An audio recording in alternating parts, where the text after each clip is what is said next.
نحمده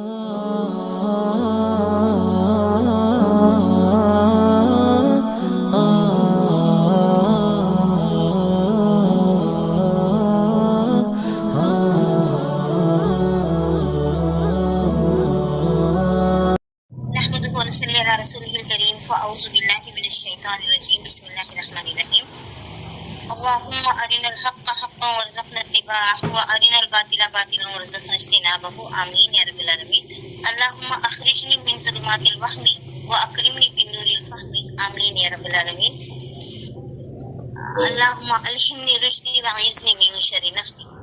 قابل احترام ماؤں اور بہنوں، السلام علیکم ورحمۃ اللہ وبرکاتہ. میری بہنوں، میں بار بار آپ کو بتا چکی ہوں، آج بھی بتا رہی ہوں کہ یہ علمی سطح کی اسپیچ نہیں ہے. چونکہ ریکارڈنگ ہو رہی ہے اب تک، تو علماء کے کانوں میں بھی اگر بات پہنچ سکتی ہے اور اس میں 100 نہیں ہزاروں کیڑے نکل سکتے ہیں. یہ ہم معمولی سطح کی عوام یعنی پبلک خواتین کے لیے یہ جو باتیں جاننی ضروری تھی، تو یہ کچھ باتیں ہمارے سامنے آئی تھی اور آج کی بحث بھی اسی طرح کی. پیاری بہنوں، پچھلی دفعہ بات اس پر رکی تھی کہ حضرت امام ابو حنیفہ رحمۃ اللہ علیہ نے اپنے استاد حضرت حماد رحمۃ اللہ علیہ کے انتقال کے بعد تمام کے اصرار کرنے سے اپنے استاد کی جگہ بیٹھ کر پہلا درس دیا تھا. اور اس کے بعد انہوں نے جو خواب دیکھا اس سے پریشان ہو گئے، لیکن خواب کی تعبیر بتانے والے بزرگ نے بتایا کہ تم مردہ علم کو زندہ کرو گے، تو وہ اطمینان کے ساتھ انہوں نے درس و تدریس کا کام شروع کیا. اچھا، اب اس کے بعد کے واقعات سمجھنے کے لیے تھوڑا سا پولیٹیکل بیک گراؤنڈ جاننا ضروری ہے. میری بہنوں، تھوڑا صرف سمجھ میں آ جائے اس حد تک ڈائلیوٹ کر کے میں آپ کے سامنے بات رکھوں گی. پیاری بہنوں، امام ابو حنیفہ کا بچپن گزرا تھا حجاج بن یوسف اور ولید کی ظلم و ستم کے سائے میں. اب امام ابو حنیفہ جوان ہی، پہلے علم سیکھ رہے تھے، اب سکھا رہے. اب سکھانے کے وقت کیا کچھ ہوا، یہ تھوڑا سا پولیٹیکل بیک گراؤنڈ میں آپ کے سامنے رکھنا چاہتی ہوں. پیاری بہنوں، میں صرف سمجھانے کے لیے آپ کو بہت ہی ڈائلیوٹ کر کے ہماری زبان میں سمجھا رہی ہوں. اب جس طرح ہمارے ملک میں ایک پارٹی حکومت کر رہی ہے اور دوسری پارٹی پر تول رہی ہے کہ کب یہ گرے اور وہ اٹھے، ہر دور میں اسی طرح ہوتا آیا ہے اور یہ اللہ کی سنت رہی ہے کہ وہ باس کو باس کے ذریعے دفع کرتا ہے تاکہ دنیا ڈسٹرب نہ ہو. جب امیر معاویہ سے جو حکومت کا سلسلہ شروع ہوا، تب تک خلافت چل رہی تھی. آپ نے پورے اطمینان کے ساتھ سنا، خلافت چل رہی تھی. حضرت عثمان رضی اللہ تعالیٰ عنہ کے دور میں جو فتنے اٹھے، حضرت عثمان رضی اللہ تعالیٰ عنہ کس طرح شہید کیا گیا، پھر حضرت علی کس طرح شہید ہوئے، پھر حضرت حسن رضی اللہ تعالیٰ عنہ 6 مہینے خلافت کرنے کے بعد اپنے آپ کو دستبردار کر کے امیر معاویہ کے ہاتھ میں حکومت تھما دی تھی. تو اس وقت سے خلافت حکومت میں بدل گئی تھی. تو امیر معاویہ سے جو حکومت کا سلسلہ شروع ہوا، اموی حکومت کا نام مشہور ہوا، وہ تقریباً 89 ایئرس چل کر 89 سال چل کر زوال پذیر ہوا. ان کی حکومت کا یعنی اموی حکومت کا، امیر معاویہ کے خاندان سے جو حکومت شروع ہوئی تھی، ان کی حکومت کا آخری بادشاہ تھا خلیفہ مروان ثانی. وہ اپنے آپ کو خلیفہ کہتے تھے نا، تو اس کا نام تھا مروان ثانی. پہلے ایک مروان گزرا تھا، انہیں سیکنڈ مروان. بہت یہ آخری بادشاہ تھا اس کا، آخری بادشاہ. اس کے بعد بادشاہت ختم ہوتی ہے اور دوسروں کی بادشاہت شروع ہوتی ہے. وہ میں تھوڑا سا آپ کے سامنے بتانا چاہتی ہوں. بہت عرصے سے آل عباس یعنی عباسی خلافت کے لیے انڈر گراؤنڈ کام کر رہے تھے، یعنی اسٹیج تیار کر رہے تھے ان کی بادشاہت کے لیے. جیسے ہی 126 ہجری سے 132 ہجری تک مروان کی حکومت رہی، تو 126 ہجری میں نبی صلی اللہ علیہ وسلم کے انتقال کے 116 سال بعد مروان کی حکومت شروع ہوئی. 126 ہجری میں جب مروان کی حکومت آخری بادشاہ امیر معاویہ کے دور کی آخری بادشاہ کی حکومت شروع ہوئی، تو تمام ملک کی طرف سے آل عباس جو تھا نا، اس کا ایک چیف تھا. جس طرح یزید اور اموی حکومت کا چیف تھا حجاج بن یوسف، اسی طرح ایک امینہ بھی تھا جس کا نام تھا ابو مسلم خراسانی. کس کا؟ اپوزٹ پارٹی کا. اس نے جیسے ہی یہ بادشاہ کی حکومت شروع ہوئی، تمام ملک میں سازشوں کا جال پھیلا دیا. کون؟ ابو مسلم خراسانی، اپوزٹ پارٹی کا. مروان نے ان سازشوں پر قابو پانے کے لیے عراق میں ایک گورنر اپائنٹ کیا جس کا نام یزید بن عمر تھا. ایک اور کمینے کو زہر کو مارتا ہے کہتے نا، تو اس طرح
آپ کی انکار کر دیا. تو اس نے کہا تمہیں جبرن منظور کرنا ہوگی. یزید بن عمر نے قسم کھا کر کہا. امام اعظم کا جواب تھا میں انکار کرتا ہوں. امام اعظم نے انتہائی باوقار لہجے میں فرمایا تیرے قسم کھانے سے میرا ارادہ تبدیل نہیں ہو سکتا. انشاءاللہ تم سے آخری سانس تک ثابت قدم پائے گا. یہ کھلم کھلا انکار تھا پیاری بہنوں, اور دنیاوی اعتبار سے, دنیا داری کے اعتبار سے حاکم کی توہین بھی تھی. وقت کی نزاکت دیکھ کر امام ابو حنیفہ کے قریبی دوستوں نے بھی سمجھایا کہ آپ یزید بن عمر کی بات مان لیں, اس میں کوئی حرج نہیں ہے. مگر ابو حنیفہ کے پائے استقامت میں, ان کے عزم میں, ان کے حوصلے میں ہلکی سی بھی جنبش نہیں ہوئی, کمی نہیں آئی. امام ابو حنیفہ نے مزید فرمایا میں تو یہ بھی گوارا نہیں کرتا کہ یزید بن عمر مجھے مسجدوں کے دروازوں کو گننے کا حکم دے اور میں اس کی تعمیل کروں. پھر یہ کس طرح ممکن ہے کہ ایک مسلمان کے قتل کا فرمان لکھے اور میں جج بن کر اس پر بھی سیل ڈالوں؟ یہ ایک ایسا جواب تھا جس سے یزید بن عمر کے کان نا آشنا تھے. کبھی اس نے اس طرح کے بے باغی کا جواب سنا نہیں تھا. وہ غضبناک ہو گیا اور اس عالم طیش میں حکم دیا کہ ہر روز امام ابو حنیفہ کے 10 درے لگائے جائیں. کچھ دن تک اس ظالمانہ حکم کی تعمیل ہوتی رہی. امام اعظم کو روزانہ 10 درے لگاتے گئے, مگر ابو حنیفہ اپنی ضد سے باز نہیں آئے. آخر مجبور ہو کر یزید نے آپ کو چھوڑ دیا.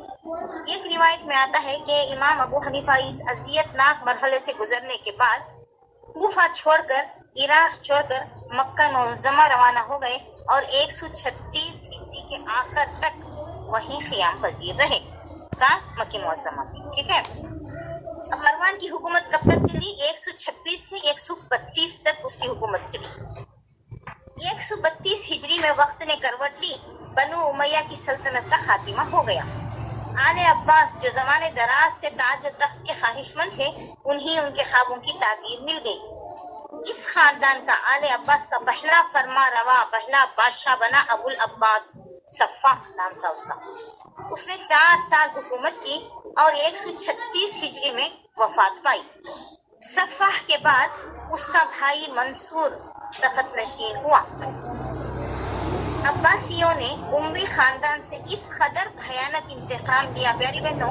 امیہ خاندان کے 2 یا 3 بادشاہوں کو چھوڑ کر تمام کے تمام ظالم جابر بادشاہ تھے, ظلم سے بھر دیا تھا دنیا کو. تو تمام پبلک ایک انتظار میں تھی کہ ایک نئی حکومت آئے گی تو شاید ہم چین کی سانس لے سکیں. لیکن وہ شیر تھے تو یہ سوا شیر نکلے. یہ عباسی حکومت جو قائم ہوئی یہ ان سے بھی ایک ہاتھ آگے تھی.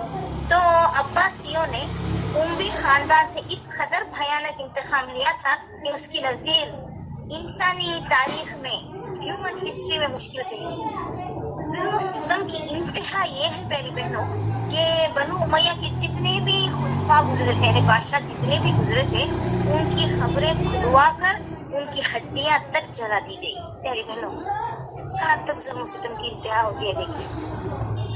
ہر طرف فتنے سر اٹھا رہے تھے ان بغاوتوں کو کچلنے میں. اب چاروں طرف اس طرح ہو رہا تھا تو تمام بغاوت چاروں طرف پبلک میں بغاوت پھیل چکی تھی. تو اس بغاوت کو کنٹرول میں لانے کے لیے, کچلنے کے لیے صفا اور منصور دونوں حدوں کو توڑ کر بہت آگے نکل گئے. یعنی ان کی بغاوتوں کو ختم کرنے کے لیے حد سے زیادہ قسم اٹھانے شروع کر دیا.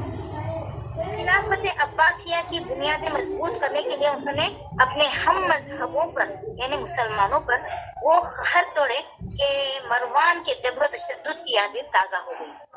تمام لوگوں کی آنکھیں امید لگائے بیٹھی تھی, مگر صفا اور منصور نے تمام کو بہت مایوس کر دیا. پیاری بہنوں, ظلم کے شعلے یہاں تک بھڑکے کہ خاندان سادات بھی ان کی لپیٹ میں آ گیا. یعنی سادات کا جو خاندان تھے جس میں علماء تھے, فقہاء تھے, نیک صالح لوگ تھے, وہ بھی ان کے ظلم و ستم کے شعلے کی لپیٹ میں آ گئے. یہاں تک کہ علماء نے ظلم کے خلاف آواز اٹھانے کی ٹھان لی اور باطل کے خلاف جنگ کی تیاری شروع کر دی. تو میں تفصیل میں نہیں جاؤں گی, وہ بہت لمبی تفصیل ہے. میں صرف اتنا بتا رہی ہوں کہ جب یہ بات ان میں کے ایک عالم نے جب یہ بات ابو حنیفہ رحمۃ اللہ علیہ کے سامنے رکھی اور رائے پوچھی, تو ابو حنیفہ نے بتایا ٹھیک ہے لیکن اقتدار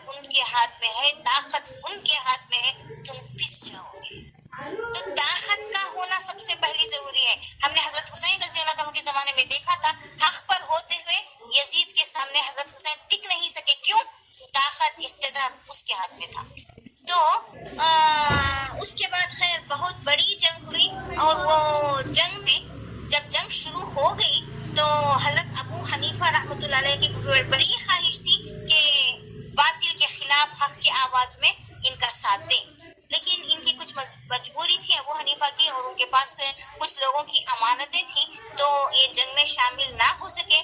لیکن ہر طرح سے وہ جو ٹیم باطل کے خلاف، ظالم بادشاہوں کے خلاف جو جنگ کرنے جا رہی تھی، کہ ہر طرح سے مدد کی۔ ایک روایت میں آتا ہے کہ انہوں نے 4000 درہم بھیجے اور کہا اس وقت یہی میرا اثاثہ ہے، اگر لوگوں کی امانتیں میرے پاس نہ رکھی ہوتی تو میں بھی میدان جنگ میں آپ سے آ کر ملتا۔ تو اپنی عدم شرکت کے بارے میں، یعنی جو آبزینٹ ہوئے تھے اس جنگ میں، تو ہوا یہ کہ جیسا ہونا تھا، طاقت جیت گئی، منصور جیت گیا اور تمام علماء شہید ہو گئے۔ تو ابو حنیفہ جو اس جنگ میں شریک نہیں ہوئے تھے، اکثر فرمایا کرتے تھے کہ افسوس میں اس جنگ میں شریک نہ ہو سکا، کاش میں بھی اس جماعت میں شریک ہوتا جو حق اور انصاف کی سربلندی کے لیے ظالموں سے جہاد کر رہی تھی۔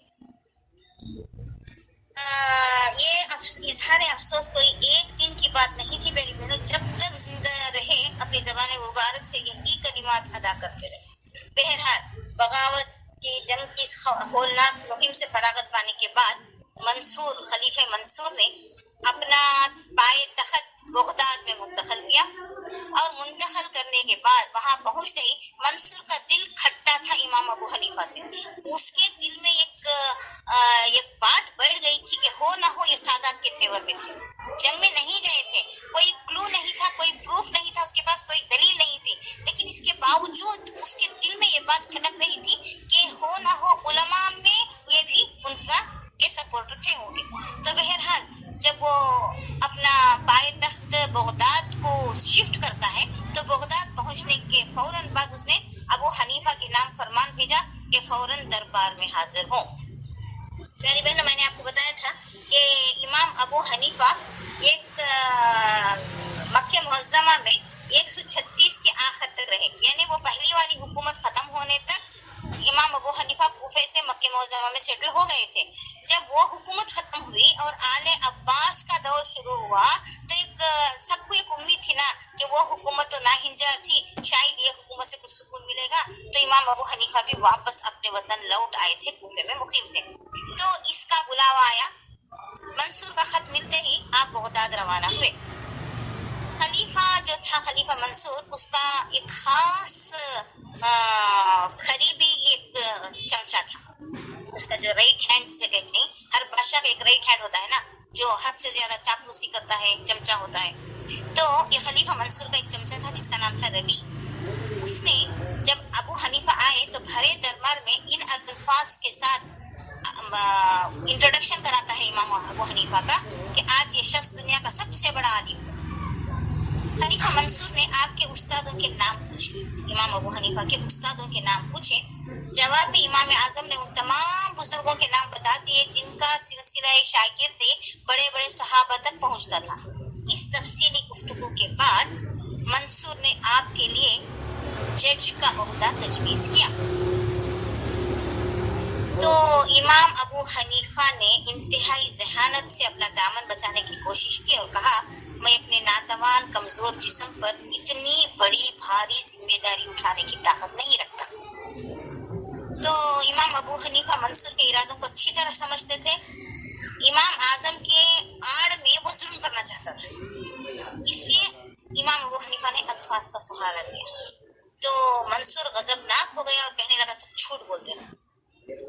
تو امام ابو حنیفہ کہنے لگے، جب میں آپ کے نزدیک جھوٹا ہوں تو پھر ایک جھوٹا شخص کس طرح قاضی ہو سکتا ہے؟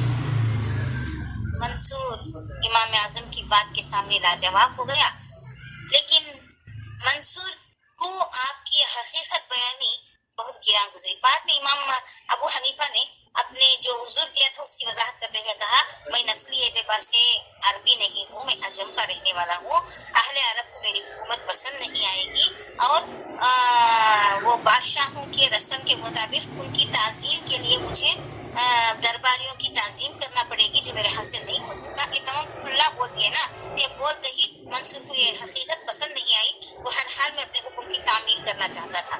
تو امام اعظم کی طرف سے مسلسل انکار سن کر وہ اپنے ہوش و حواس کھو بیٹھا اور قسم کھاتے ہوئے کہنے لگا، تمہیں یہ عہدہ قبول کرنا ہوگا، میں قسم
بادشاہ کسی زبان کو نہیں سمجھتا. منصور کا دل پہلے ہی آپ کی طرف سے صاف نہیں تھا. اس تازے واقعے کو حکومت کی نافرمانی قرار دے کر اس نے امام ابو حنیفہ کو قید خانے میں ڈال دیا. جب اس کا دل چاہتا تو آپ کو قید خانے سے نکال کر مذہبی بحثیں کرتا رہتا. یعنی کون سی بھی ایک مذہبی بحث میں امام ابو حنیفہ اٹک جائے اور اس کے بدلے میں سزا میں شدت وہ اختیار کر سکے. تو بہت دنوں تک یہی معمول رہا. میری بہنوں، یہ قید خانے میں ڈالنے سے پہلے ایک واقعہ، ایک نہیں بلکہ 2 واقعے ہوئے تھے. انشاءاللہ میں وہ بتاتی ہوئی بات کو آگے رکھوں گی. آپ اس قدر سچ بولتے تھے اور بے باک تھے کہ حقیقت کا اظہار کرتے ہوئے کسی دباؤ کو تسلیم نہیں کرتے تھے. تو یہ آپ کی گرفتاری سے پہلے کا واقعہ ہے کہ خلیفہ منصور اور اس کی بیوی کا نام تھا حرہ خاتون. ان دونوں میں گفتگو کے دوران میاں بیوی میں چھکپک ہو گئی، تلخی پیدا ہو گئی. اسے شکایت تھی کہ خلیفہ انصاف نہیں کرتا. اسے وہ خاتون کو حرہ خاتون کی شکایت تھی کہ خلیفہ انصاف نہیں کرتا. منصور نے اس بات کا فیصلہ کرنے کے لیے ایک منصف، ایک انصاف کرنے والے کی تجویز پیش کی. حرہ خاتون نے امام ابو حنیفہ کا نام لیا. منصور نے اسی وقت آپ کو دربار میں طلب کیا. خاتون نے اپنی پردے کے قریب اپنی نشست، اپنی سیٹ رکھ لی تاکہ وہ خود اپنے کانوں سے امام اعظم کا فیصلہ سن سکے.